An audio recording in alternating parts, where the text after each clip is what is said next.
Alors les amis, c'est parti. Comme l'année dernière, je retrouve ma copine Eve-Marie. On va chez Mont-sur-Loire. Allez, je vous emmène en promenade. C'est parti.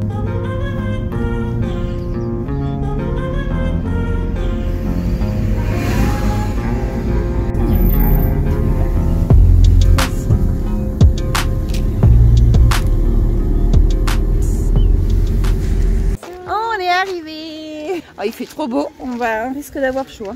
Ça, c'est le thème de cette année. Donc ça va parler biodiversité, insectes volants qui sont très utiles au jardin. Alors on va découvrir les jardins ensemble. Voilà le premier jardin. Alors comme l'année dernière, il n'a pas changé et toujours cette odeur. Voilà le chèvrefeuille. On sent le chèvrefeuille dès l'arrivée du jardin. Regardez et ça me recale.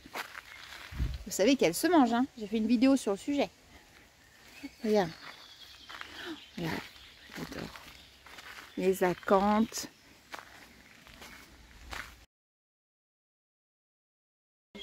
Le thème de ce jardin, c'est le sol. C'est pour ça qu'on a cette boule qui représente la terre.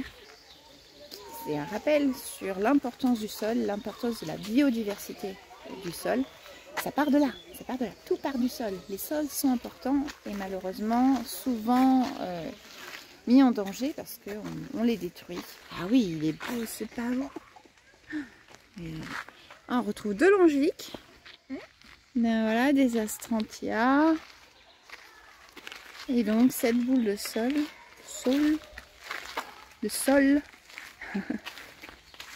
Et est-ce qu'il y a des informations?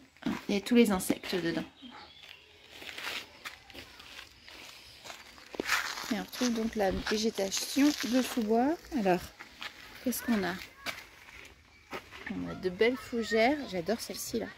Un brunera, parfait pour les zones d'ombre mi-ombre. J'aime beaucoup les bordures en métal. Ça donne bien. Hein,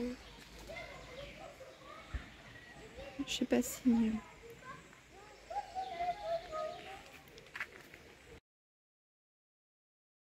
Ici à Pollinisator City, et alors vous vous en doutez, on va avoir la cité des hôtels à insectes et des nichoirs aussi. Je trouve ça trop chouette. Regardez comme c'est beau. Comme quoi on peut aider les insectes et faire quelque chose de très très artistique. Très joli, regardez au milieu. C'est pas très compliqué, ça je suis sûre qu'avec des éléments recyclés, vous êtes capable de faire la même chose. Voilà.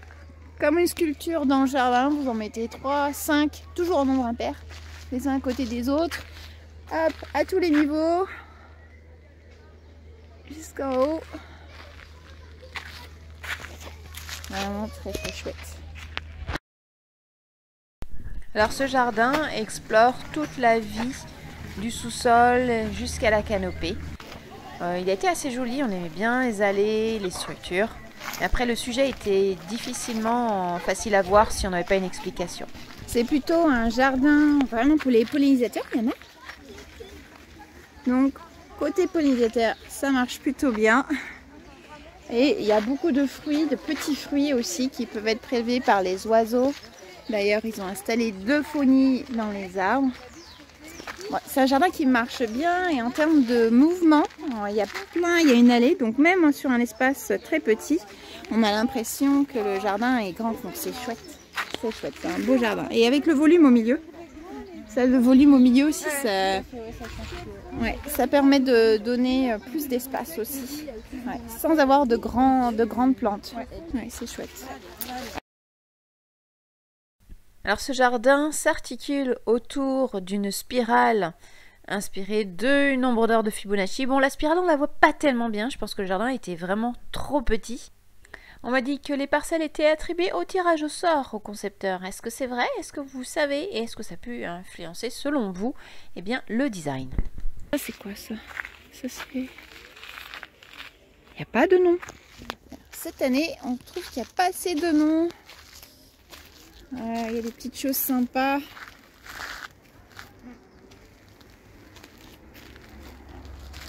de l'eau. Vous voyez, l'eau en petite quantité, ça marche très bien aussi. Alors là, si vous avez peur des moustiques, vous pouvez toujours mettre une plante aquatique ou les petits. Il y a des petits poissons aussi. Des tout petits poissons, je sais plus leur nom. Je vais vous mettre le nom. Des tout petits poissons qui permettent de réguler les populations moustiques. La courbe de Fibonacci, on la voit pas trop bien, mais... Alors les petits trucs qui nous ont plu, eh bien ce sol en bois et puis les petites pièces d'eau. Un autre moyen de faire une réserve d'eau. C'est chouette ça aussi.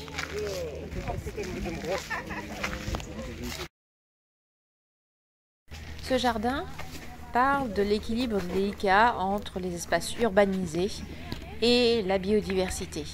Voilà, on est toujours sur le fil et on a besoin de cette coexistence. Et parmi les leviers que l'on a, c'est l'eau. Donc l'eau est en partie centrale du jardin et on retrouve plein de plantes avec ces arches là. C'est ce jasmin, Trachylospermum jasminoides. Ça sent bon. Ça sent bon avec tous ces jasmins. Regardez-moi ce beau butéa. Alors dans ce jardin, c'est un peu comme si on revenait en arrière. On est dans la forêt exubérante et on revient à l'origine, la forêt qui a brûlé, celle de l'été 2022. On retrouve les effets de la forêt calcinée de l'année dernière suite aux sécheresses. Ensuite, eh bien, on a la forêt, enfin le jardin, la nature qui se régénère avec l'eau. C'est pas mal.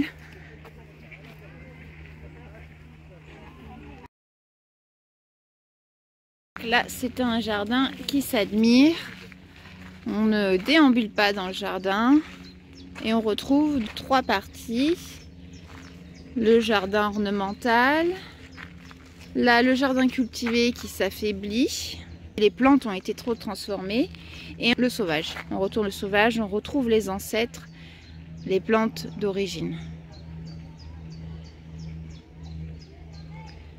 Alors, il y a beaucoup de jolies plantes, mais c'est vrai que la juxtaposition, enfin, je sais pas toi comment tu... Cette juxtaposition est pas évidente. Voilà, c'est un petit peu comme un triptyque. Tout est mélangé, mais en même temps distinct. C'est pas évident à lire et ça met pas trop en valeur les différents espaces. Moi, j'aime bien l'astuce. Voilà. Créer des structures pour plantes grimpantes à partir de ça. C'est chouette. Ce jardin nous parle de la renaissance, de l'infini cycle de la vie. Voilà, on dépérit, on renaît. C'est basé sur la phrase de Lavoisier, rien ne se perd, rien ne se crée, mais tout se transforme, tout se transforme. Et d'ailleurs, les souches sont là pour représenter bien le dépérissement, mais aussi la renaissance, parce qu'on repère bien des plantes qui poussent à travers les souches. Ah, j'aime bien ce petit détail, j'aime bien ce petit détail. C'est sympa. Alors, un magnifique géranium, mais où est le nom? Et où est le nom? Là, il y a un nord de Judée, il y a un nom pour les Descormsia. Un petit noisetier tortueux pourpre. Et alors, celui-ci, il est magnifique aussi. Regarde. Syrax obacea. Une magnifique feuille, regardez la taille de ces feuilles. Et le tronc. On passe au 8, qui s'appelle le jardin pastoral. La souche qui est en train de se décomposer, en train d'être recolonisée. Ça, c'est pas mal ce petit arbuste là aussi. Tequila Sunrise en plus. Allez, un petit tour visuel du jardin. Voilà, c'est pas mal. Ça, c'est un Dianella tasmanica. J'en ai au jardin, ça fait des boules bleues quand ça fructifie, ça. Il y a du houblon. Pourtant, c'est beau, le vert d'un côté. Et puis le rouge. Et regarde celui-ci. C'est un albizia. C'est un albizia rouge, ouais. Et tortueux, j'ai l'impression. Ouais. Alors voilà, il n'y a pas le nom. Ah, le nom.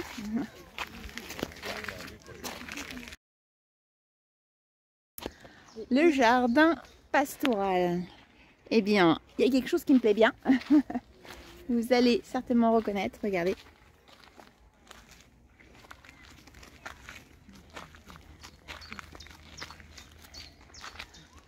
paillage en laine de mouton. Regardez, Rebecca, ça se pousse très très bien.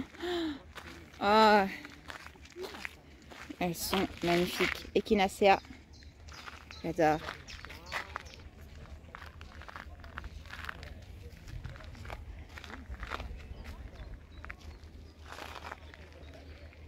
Il y a plein d'insectes dans ce jardin, pas mal. Et les sauges, ça aussi c'est une plante qui est super pour les insectes butineurs.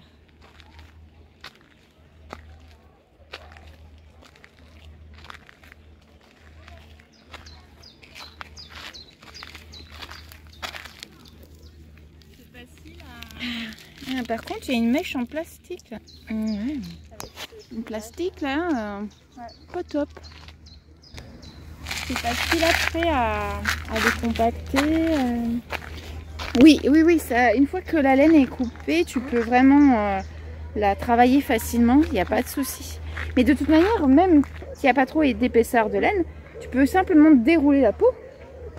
Ça arrive en un seul morceau, t'as pas besoin, tu les déroules. Je trouve que l'idée est bonne. Par contre, c'est très blanc. Le jardin donc nous parle de la cohabitation entre le végétal et l'animal étant le mouton ici, et en plus la laine sur le sol, eh bien c'est un très bon refuge pour la biodiversité. On se demandait, je sais pas si c'est pas de la terre compactée, sédiment, avec un socle en béton, dessus en béton, puis un petit carré de laine. C'est une bonne idée aussi. Petit siège simple.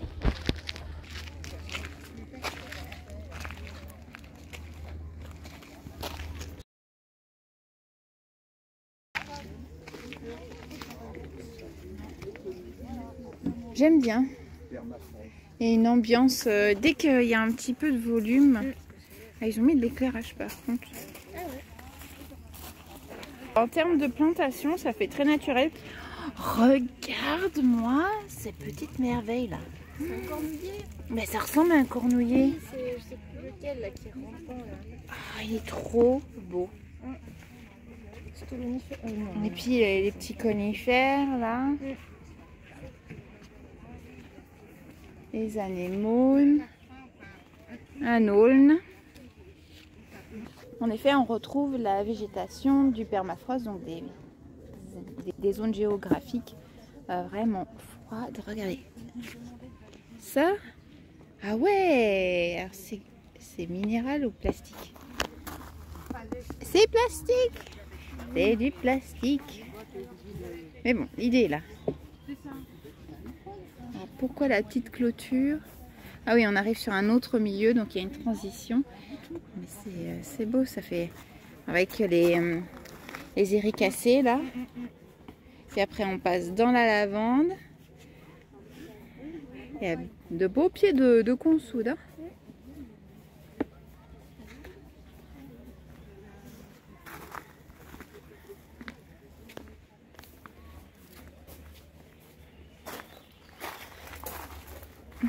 Et petits pots.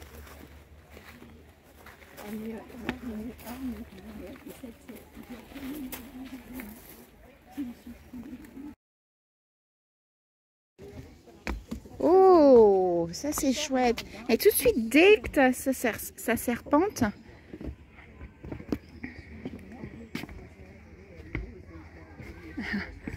passe entre les bambous. Alors, choisissez bien vos bambous. Si l'idée est bonne. Voilà, les bambous traçants, évitez. Ah. Regardez. Ah, c'est chouette. Ah, puis j'aime bien là.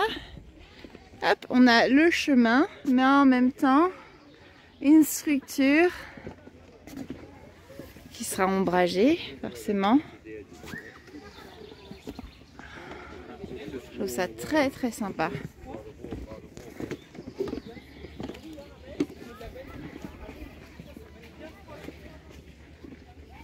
Et qu'est-ce qui se passe par là? C'est le compost. Super. Les salades, il est temps de les récolter. Hein. Je ne sais pas ce que vous en pensez. Et là,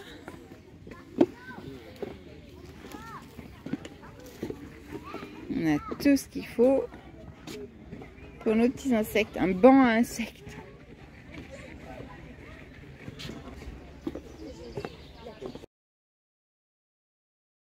Donc dans ce jardin, les poteaux ici représentent des arbres. L'arbre tombé, eh bien, permet d'ouvrir la canopée, l'espace, d'accueillir la lumière au cœur de la forêt. Et donc, cela permet le développement de nouvelles espèces et d'accueillir de nouveaux habitats, de nouveaux insectes et animaux. Ça, c'est le concept de ce jardin. Alors, regardez-moi. Ah, Hydrangea quercifolia. Très beau.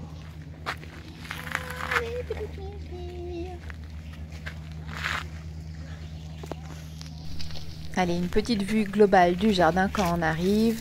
Donc, la canopée ouverte par la chute de cet arbre. La végétation de sous-bois sur le côté. La végétation de clairière. Et de nouveau le sous-bois avec ce magnifique Hortensia quercifolia, Hydrangea quercifolia, ses fougères. Voilà. Bon, ça va être la fin de la vidéo. Je vous explique pourquoi mon ordinateur, il gère plus. Voilà, je pense que j'ai trop utilisé de mémoire et franchement, quand j'ai une vidéo qui dépasse les 15-20 minutes, ça devient très complexe pour moi et j'ai très peu de temps pour éditer les vidéos. Là, on a vu à peu près la moitié des jardins, donc dans 2 semaines, je vous montre la deuxième partie avec d'autres jardins et je trouve que dans la deuxième partie, les jardins qu'on a vus sont plus intéressants. Enfin, nous ont plus plu à Eve-Marie et moi. Donc j'espère que ce sera votre cas, mais l'idée derrière c'est de vous inviter, de vous encourager à y aller parce que les jardins vont changer, continuer à grandir, les plantes à se développer, à offrir d'autres couleurs. Vous allez pouvoir voir d'autres détails que nous on n'a pas forcément vus, voilà. Mais on a pris beaucoup de plaisir à y aller, à se promener dans le parc. Il y a tellement de choses à faire. Là c'est que les jardins, mais il y a tout un parc. Il y a un château. Enfin, voilà, c'est vraiment un coin superbe. Donc, allez-y en vacances, allez visiter les jardins. Et voilà, c'est l'idée, Là, je fais mon petit remplissage de IA. Je vous laisse là pour aujourd'hui. Je vous dis à dans 2 semaines. Gros bisous.